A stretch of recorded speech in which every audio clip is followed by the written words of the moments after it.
Good to be in the house of the Lord.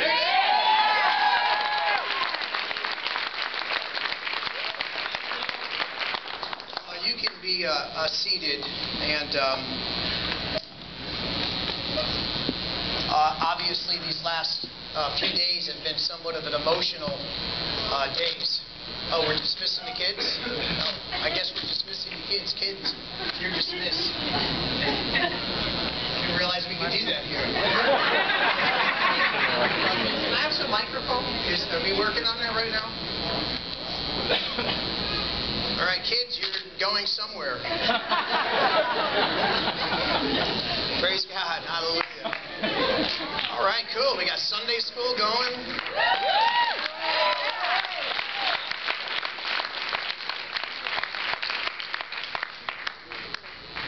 Many of you obviously have read the letter. If you're visiting today, we don't have anything to give you because everything's in our old building.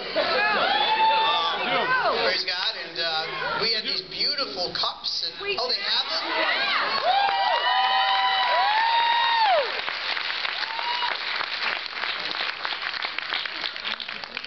I really don't know much. My staff is supposed to tell me all these things beforehand. So, praise God. So we do have some things for you. We want to thank Cheshire High School for allowing us in this situation to be here.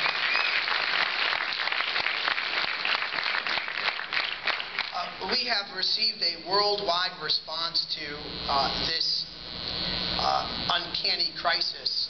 I thought about this the other day. I mean, when we do things, we really do things, huh? And it wasn't a crack in the ceiling. It was the whole building imploded. Now we can't get in here at all. And but over the last 3 days, we've had messages from Trinidad, from the Jewish community, even right up the street, Rabbi Andy, Congregation Kolami offered their building to us.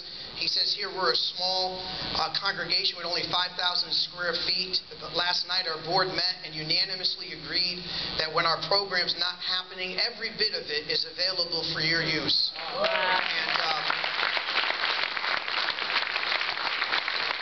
pastors from Zimbabwe, Methodist pastors, Catholic priest, Father Bob over at St. Bridget's, has taken up a second collection for the church. Todd Foster, Church on the Rock, has offered their facility. Gateway has offered their facility too. In fact, our women's conference will be at Gateway this year.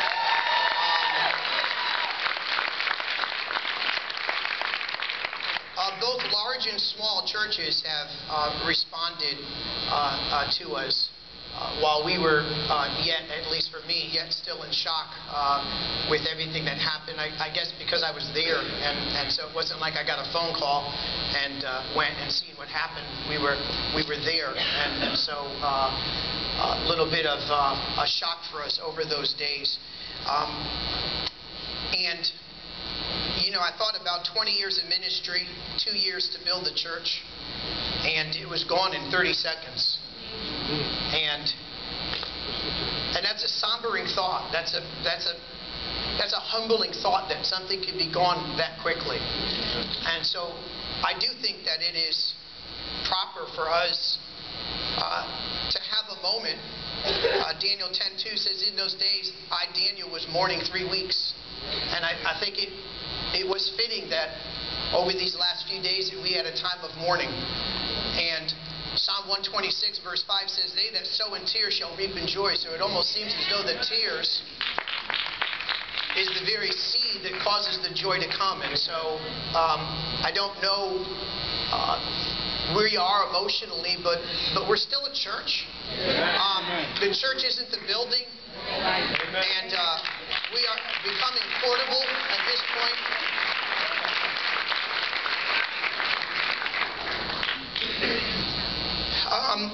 I remembered the most recent commitment, and I have a small list. I know Pastor Sam has, but in the last 2 weeks we have been renovating the altar, and I see the men's home there working. I see Rick from Floors Now take a week and a half off from work. His family had come down, you know, daughter dancing in the aisles, and he was